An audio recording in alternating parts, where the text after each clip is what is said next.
हूं आपके साथ वैष्णवी झा। बुलेटिन की शुरुआत करने से पहले नजर डालेंगे हेडलाइंस पर।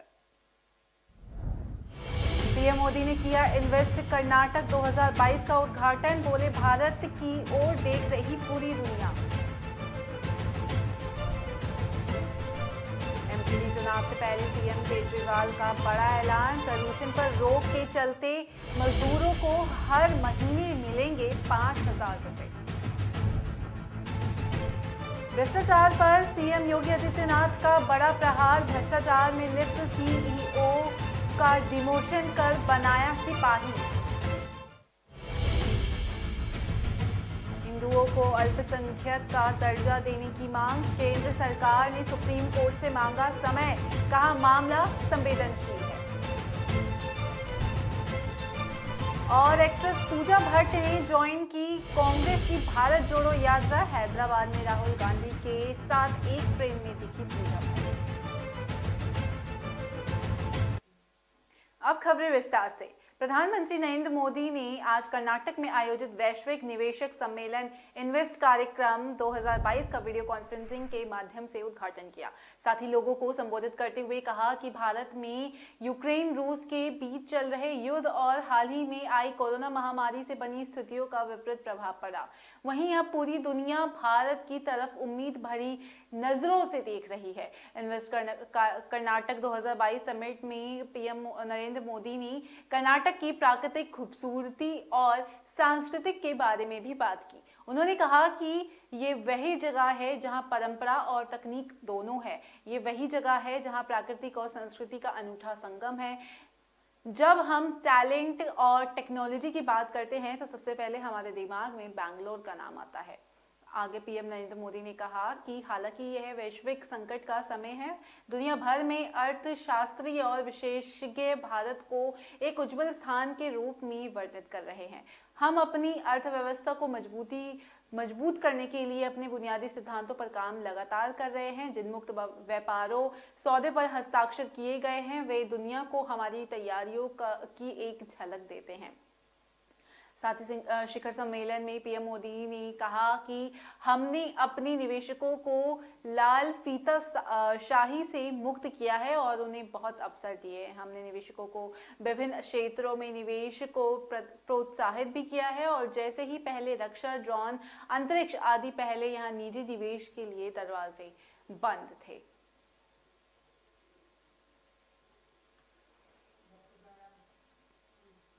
दिल्ली के सीएम अरविंद केजरीवाल ने कहा कि निर्माण गतिविधियां बंद होने से प्रभावित हुए मजदूरों को 5,000 रुपए प्रति माह की मदद दी जाएगी। ये जानकारी उन्होंने खुद एक ट्वीट के जरिए दी। ट्वीट में उन्होंने लिखा कि प्रदूषण को देखते हुए पूरी दिल्ली में निर्माण कार्यों पर पाबंदी लगा दी गई है। मैंने श्रम मंत्री मनीष सिसोदिया से निर्देश दिया है कि वो इस दौरान प्रभावित हुए मजदूरों को 5,000 रुपए प्रति माह की आर्थिक मदद दिलवाए। साथ ही दिल्ली की खतरनाक होती आबोहवा को देखते हुए केंद्र सरकार की वायु गुणवत्ता समिति ने 30 अक्टूबर को दिल्ली एनसीआर में आवश्यक परियोजनाओं को छोड़कर निर्माण, तोड़फोड़ और अन्य गतिविधियों पर रोक लगा दी है। चरणबद्ध प्रतिक्रिया कार्य योजना के चरण की 3 तहत पाबंदियों में निर्माण, तोड़फोड़ और खनन समेत अन्य गतिविधियों पर रोक लगेगी। साथ ही लेकिन राष्ट्रीय सुरक्षा, रक्षा, रेलवे और मेट्रो समेत अन्य आवश्यक परियोजनाओं को इससे छूट होगी। साथ ही दिल्ली सरकार ने राष्ट्रीय राजधानी में निर्माण और विध्वंस गतिविधियों पर लगाई गई पाबंदी पर अमल सुनिश्चित करने के लिए 586 टीम गठित की है।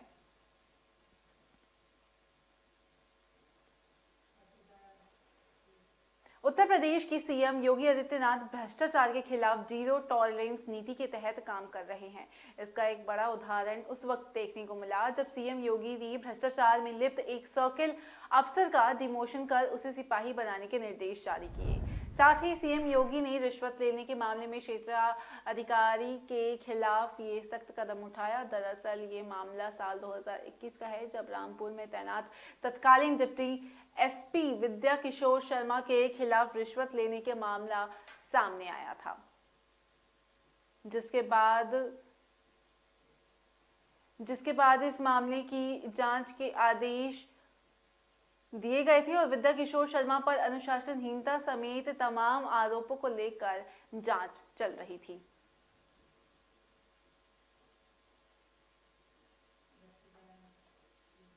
केंद्र ने सुप्रीम कोर्ट से उन राज्यों में हिंदुओं की अल्पसंख्यक का दर्जा देने की मांग पर विचार विमर्श करने के लिए समय मांगा, जहां उनकी संख्या दूसरों से कम हो गई है। वहीं केंद्र ने सुप्रीम कोर्ट से कहा कि मामला प्राकृतिक में संवेदनशील है और इससे दूरगामी प्रभाव होंगे। एडवोकेट अश्विनी कुमार उपाध्याय और अन्य की याचिकाओं पर जवाब में दायर अपनी चौथे हल्फनामे में केंद्र ने कहा कि उसे इस मुद्दे पर अब तक 14 राज्यों और 3 केंद्र शासित प्रदेशों से टिप्पणियां मिली है। याचिकाकर्ता ने परामर्श प्रक्रिया की कानूनी पवित्रता पर संदेह व्यक्त करते हुए कहा कि मामले में फैसले के बाद केंद्र अब किसी को अल्पसंख्यक के रूप में अधिसूचित नहीं कर सकता है। राष्ट्रीय अल्पसंख्यक आयोग अधिनियम 1992 के तहत जो भी विचार विमर्श किया जा सकता है वह किसी राज्य में किसी को अल्पसंख्यक दर्जा की पुष्टि नहीं कर सकता। TMA पाई मामले में सुप्रीम कोर्ट ने ये निर्धारण किया है कि अनुच्छेद 30 के प्रयोजनों के लिए जो अल्पसंख्यकों के शैक्षणिक संस्थानों की स्थापना और प्रशासन के अधिकारों से संबंधित है, वही धार्मिक और भाषाई अल्पसंख्यक को राज्य स्तर पर पहचानना होगा। और सोमवार के हल्फनामे में कहा गया कि केंद्र सरकार सभी राज्य सरकार और केंद्र शासित प्रदेशों और अन्य हितधारकों के साथ परामर्श बैठक की है, जिसमें कहा गया कि कुछ राज्य सरकार या केंद्र शासित प्रदेश ने इस मामले पर अपनी राय बनाने से पहले सभी हितधारकों के साथ व्यापक परामर्श करने के लिए अतिरिक्त समय का अनुरोध किया था। साथ ही राज्य सरकार से अनुरोध किया गया था कि तत्कालिकता को देखते हुए इस मामले में उन्हें इस संबंध में हितधारक के साथ तेजी से कार्य करना चाहिए, ताकि ये सुनिश्चित हो सके कि राज्य सरकार के विचारों को अंतिम रूप दिया गया है और अल्पसंख्यक मामलों के मंत्रालय को जल्द से जल्द अवगत कराना चाहिए। बॉलीवुड की एक्ट्रेस और फिल्म मेकर पूजा भट्ट कांग्रेस की भारत जोड़ो यात्रा में शामिल हुई। फिलहाल यात्रा तेलंगाना की राजधानी हैदराबाद पहुंची है और जहां कांग्रेस नेता राहुल गांधी के साथ पूजा भट्ट भी यात्रा में शामिल हुई।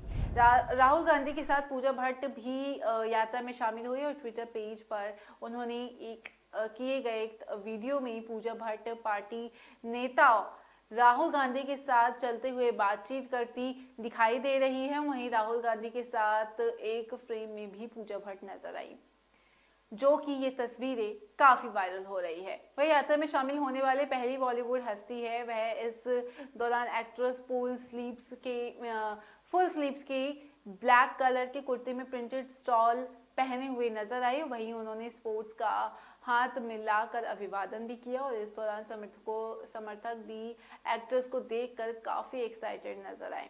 इससे पहले स्वरा भास्कर ने भी राहुल गांधी और भारत जोड़ो यात्रा की तारीफ की थी। साथ ही एक्ट्रेस ने लिखा था कि चुनावी हार, ट्रोलिंग, व्यक्तिगत हमले और लगातार आलोचना के अप्रभावी होने के बावजूद राहुल गांधी ने ना तो सांप्रदायिक बयानबाजी के आगे झुके हैं और न ही सनसनीखेज राजनीति के आगे। वहीं इस देश के समिति को देखते हुए भारत जोड़ो यात्रा जैसे प्रयास सराहनीय हैं। वहीं आपको बता दें कि राहुल गांधी के नेतृत्व में मार्च बुधवार सुबह तेलंगाना के हैदराबाद से शुरू हुआ, जो कि मार्च को लेकर शहर की ट्रैफिक पुलिस ने कई ट्रैफिक एडवाइजरी भी जारी की।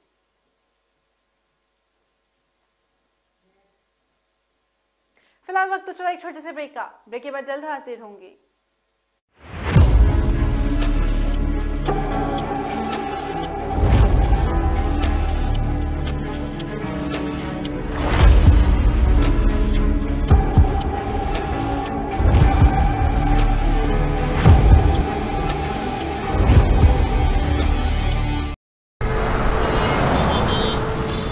कहाँ जा रहे हो?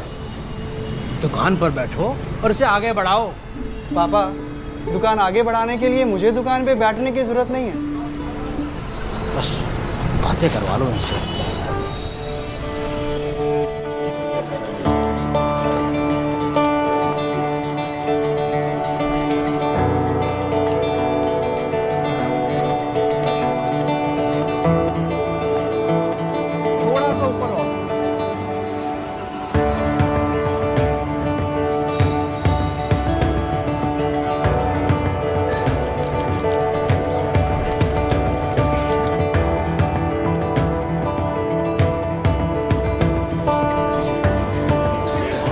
लो जी मैडम, आपके 4 किलो लड्डू। बेटा इनके लड्डू पैक कराओ। क्यों पापा, बढ़ गई ना दुकान आगे? हाँ बेटा, अब तक सबकी खुशी के लिए मिठाई खिलाई है, मगर आज अपने बेटे के हुनर के लिए खुद खाऊंगा। जब खिलकर निकलता है स्किल तो सलाम करता है हर दिल। DSEU, इंडिया की पहली स्किल एंड एंटरप्रेन्योरशिप यूनिवर्सिटी, जहां ऐसे कोर्सेज में हैं डिग्रीज और डिप्लोमास जो बेटर फ्यूचर की ओर ले जाएंगे आपको।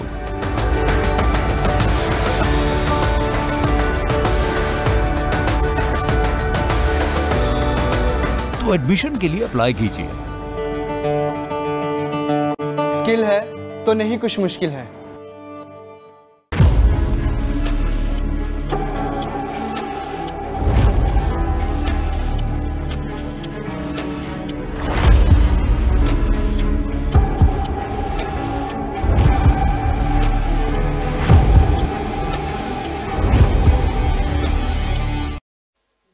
ब्रेक के बाद स्वागत है आपका। रुक करेंगे अगली महत्वपूर्ण खबरों की ओर। गुजरात के मोरबी में मच्छू नदी में हुए पुल हादसे वाली जगह पर तलाशी अभियान 96 घंटे के बाद भी जारी है। एनडीआरएफ के सहायक कमांडेंट राकेश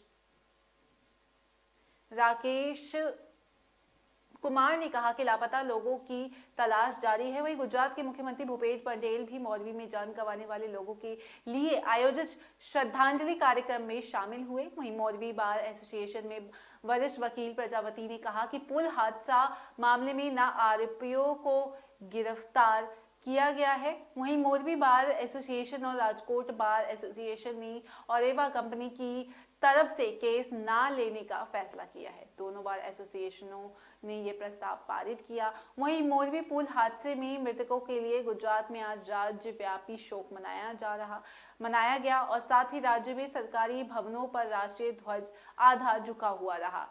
साथ ही आज कोई मनोरंजन समारोह या फिर कोई मनोरंजन की चीजें कार्यक्रम वगैरह आयोजित नहीं हुई। तो आज गुजरात में श्रद्धांजलि कार्यक्रम रखा गया।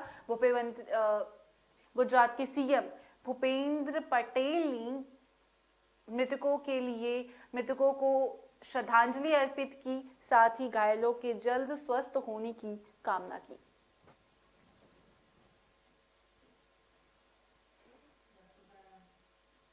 बिहार की राजनीति में एक बार फिर कई परिवर्तन देखने को मिल रहे हैं। लोक जनशक्ति पार्टी के नेता चिराग पासवान बिहार की 2 विधानसभा सीट मुकामा और गोपालगंज में होने वाले उपचुनाव में बीजेपी के लिए प्रचार करने की फैसला किया है। बिहार की राजनीति में चिराग पासवान को सीएम नीतीश कुमार फूटी आंखों नहीं सुहाते हैं।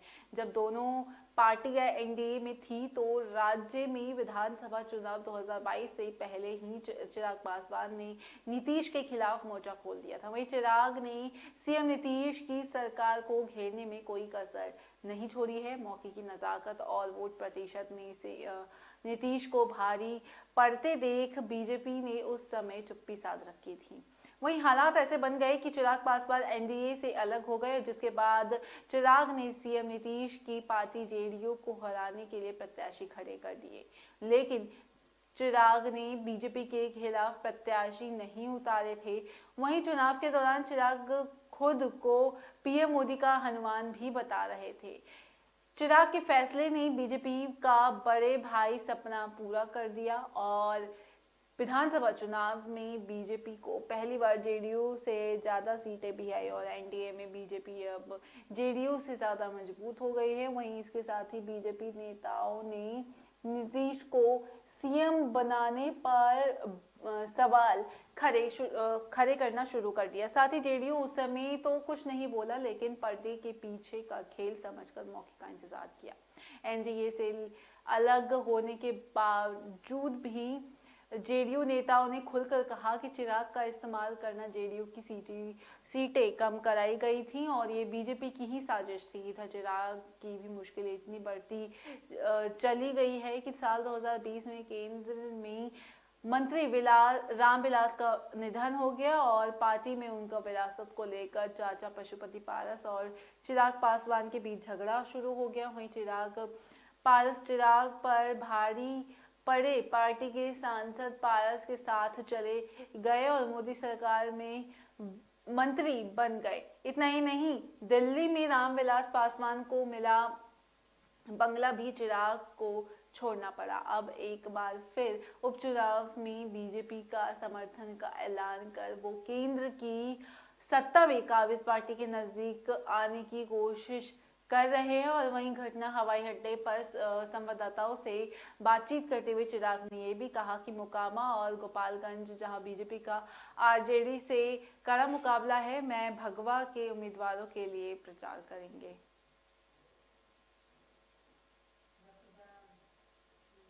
झारखंड के सीएम हेमंत सोरेन को प्रवर्तन निर्देशालय यानी कि ईडी ने समन जारी किया है। ईडी ने उन्हें 3 नवंबर को अवैध खनन मामले में पूछताछ के लिए 11:30 बजे रांची स्थित ईडी दफ्तर में हाजिर होने को लिए कहा। साथ ही सूचना है कि ईडी ऑफिस की सुरक्षा बढ़ाने के लिए पुलिस मुख्यालय से अतिरिक्त पुलिस बल की मांग फिलहाल की गई है। और सूत्रों के मुताबिक ईडी ने पुलिस मुख्यालय को इस बारे में पत्र भी भेजा। वही पत्र भी पति केंद्रीय रिजर्व बैंक पुलिस पर भी बल देता। साथ ही ईडी की ओर से भेजे गए समन पर जेएमएम के मनोज पांडे ने कहा कि ईडी अपना काम करेगी और अन्याय होने पर हम कोर्ट का दरवाजा जरूर खटखटाएंगे। पता नहीं चला कि ईडी सीएम को तलब कर सकती है क्या? अगर ऐसा है तो सीएम कानून विशेषज्ञों को सलाह लेने के बाद जवाब देंगे। क्या उन आरोपियों के लिए समन भेजना कानूनी है? अगर ऐसा है तो कोई मामले में पीएम को भी तलब किया जाना चाहिए। ये बदले की राजनीति है। आपको बता दें कि सीएम सोरेन को समन जारी कर मुख्य कारण उनके विशेष प्रतिनिधि पंकज मिश्रा द्वारा अवैध खनन में शामिल होने में करोड़ों रुपए से अधिक का संपत्ति अर्जित करने के अलावा अन्य कई मामले भी हैं। और इसमें मनी लॉन्ड्रिंग के आरोप में फंसी IAAS अधिकारी पूजा सिंघल ने खान विभाग और पद स्थापित करने के कारणों के अलावा प्रेम प्रकाश के घर में भी मुख्यमंत्री आवास की सुरक्षा के लिए तैनात जवानों के नाम आवंटित 2 AK-47 और 60 गोलियों का मिलना शामिल है।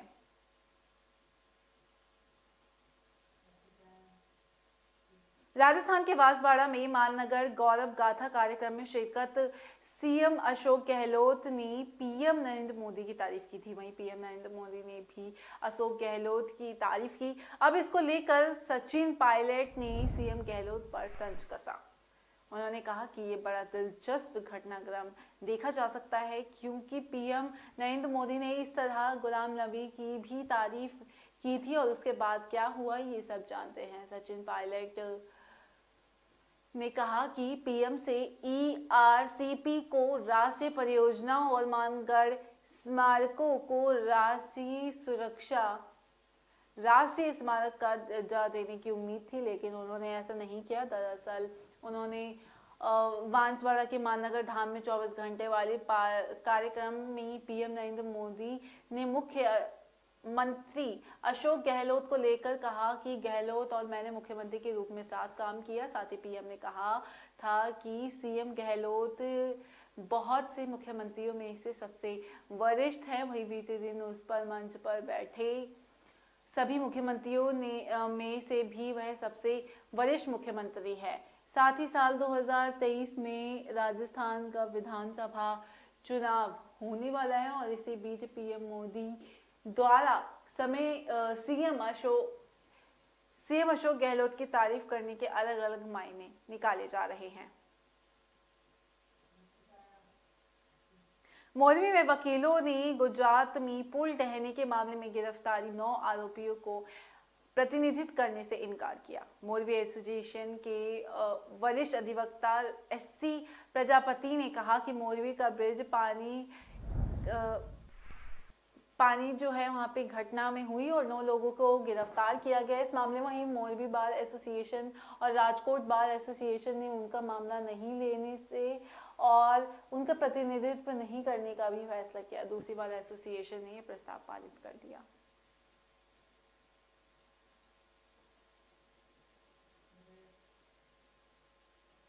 फिलहाल वक्त तो चला एक छोटे से ब्रेक का। ब्रेक के बाद जल्द हाजिर होंगे।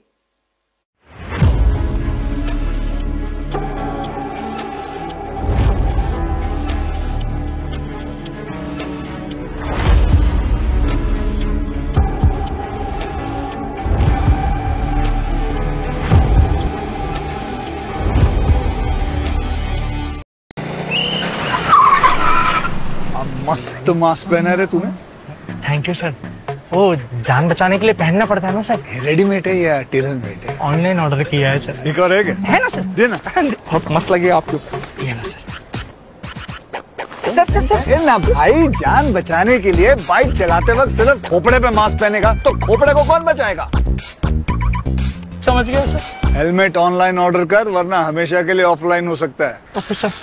ये ले सलाम। ये भी ऑनलाइन भर दे। हेलमेट पहने, ट्रैफिक नियमों का पालन करे, जिंदगी के सफर को सुरक्षित रखे।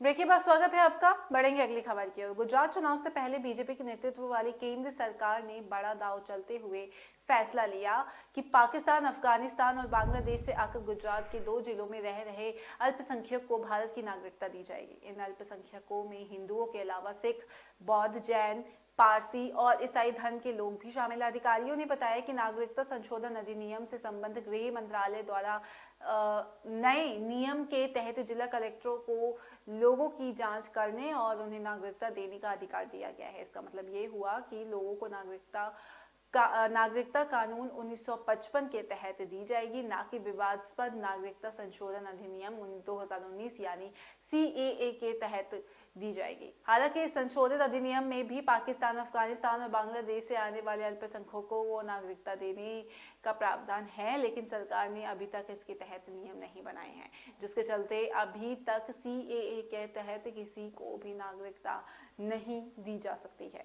गृह मंत्रालय ने पाकिस्तान, अफगानिस्तान और बांग्लादेश के हिंदू, सिख, बौद्ध, जैन, पारसी और ईसाई धर्म मानने वाले लोगों के लिए नागरिकता प्राप्त करने की पूरी प्रक्रिया को काफी सरल बना दिया।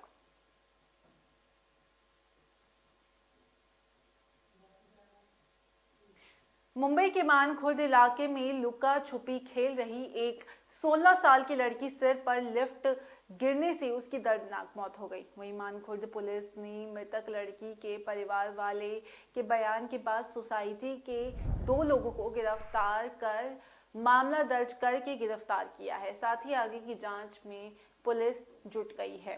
पुलिस से मिली जानकारी के मुताबिक मृतक लड़की अपने दादा के यहाँ मानखुर्द गई हुई थी। रेशमा शुक्रवार को सोसाइटी में अपने दोस्तों के साथ लुका छुपी खेल रही थी कि उसी वक्त ये हादसा हो गया। रेशमा ने जब खेल में अपने दोस्तों को खोजने के लिए एक खिड़की में से झांक कर देखा तो जो कि सीधे लिफ्ट में खुलती है, उसी वक्त ऊपर से लिफ्ट आ गई और सीधे उसके सिर पर गिरी। गिरते ही रेशमा ने जोर से आवाज लगाई। आवाज सुनकर उसके साथ खेल रहे बच्चों ने भी उसे देखा और परिवार वालों को बताया, जिसके बाद गंभीर रूप से घायल हुई रेशमा को लेकर लोग अस्पताल जा रहे थे कि उसी दौरान रास्ते में ही उसकी मौत हो गई।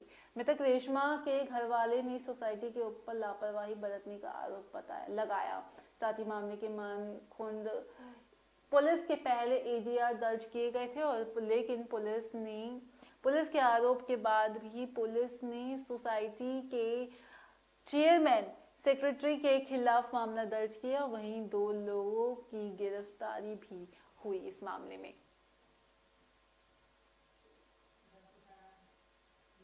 कश्मीर घाटी में मंगलवार को सुरक्षा बलों को आतंक के मोर्चे पर भारी सफलता मिली।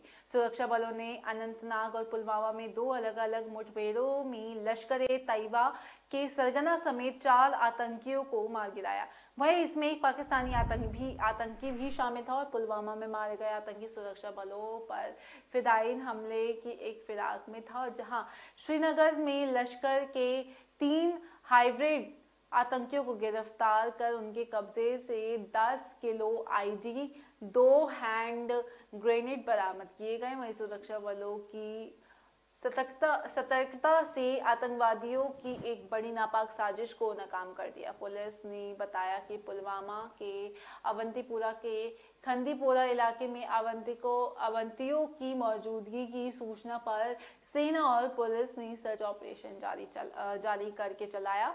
साथ ही इस दौरान आतंकियों ने फायरिंग भी शुरू कर दी। जवानों ने कई बार आत्मसमर्पण के लिए कहा, लेकिन वे नहीं माने और लगातार फायरिंग करते रहे। जवाबी कार्रवाई में 3 आतंकवादी मारे गए और एडीजीपी कश्मीर विजय कुमार ने ट्वीट किया और मुठभेड़ में 3 आतंकवादियों को मार गिराने की सफलता मिली। साथ ही इसमें एक पाकिस्तानी आतंकवादी और एक स्थानीय दहशतगर्द मुख्तार भट्ट भी शामिल हैं। ये दोनों सीआरपीएफ के एएसआई और आरपीएफ के 2 जवान की हत्या में शामिल थे। वहीं तीसरे आतंकी का शिनाख्त फिलहाल अभी हो रही है। हिंदुस्तानी अवाम मोर्चा के संरक्षक जीतनराम मांझी ने सीएम नीतीश कुमार द्वारा तेजस्वी यादव को आगे बढ़ाने वाले बयान पर अपनी राय दी।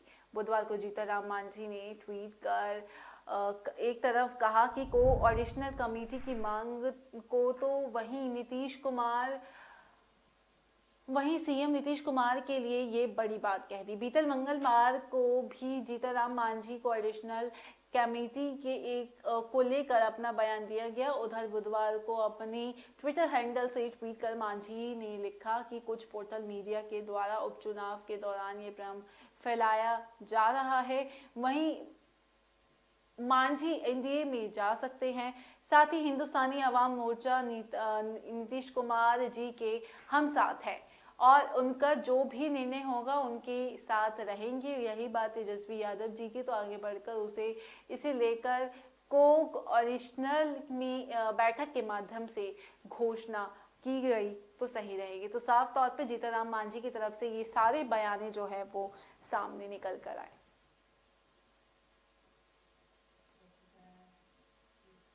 पाकिस्तान के कब्जे वाले कश्मीर को छुड़ाने के लिए सेना पूरी तरह से तैयार है। अब सरकार के आदेशों का इंतजाम कर रही है और ये जानकारी खुद चिनार कॉर्प्स के कमांडर लेफ्टिनेंट जनरल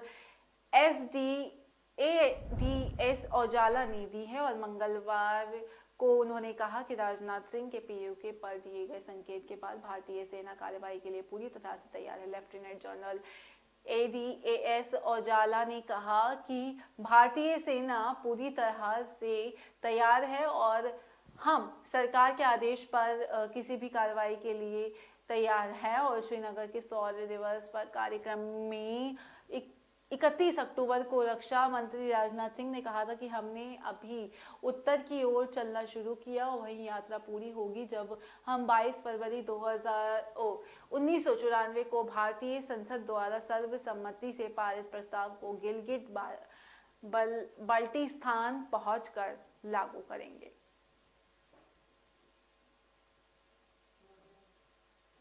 फिलहाल मेरे साथ इतना ही, मुझे दीजिए इजाजत। नमस्कार।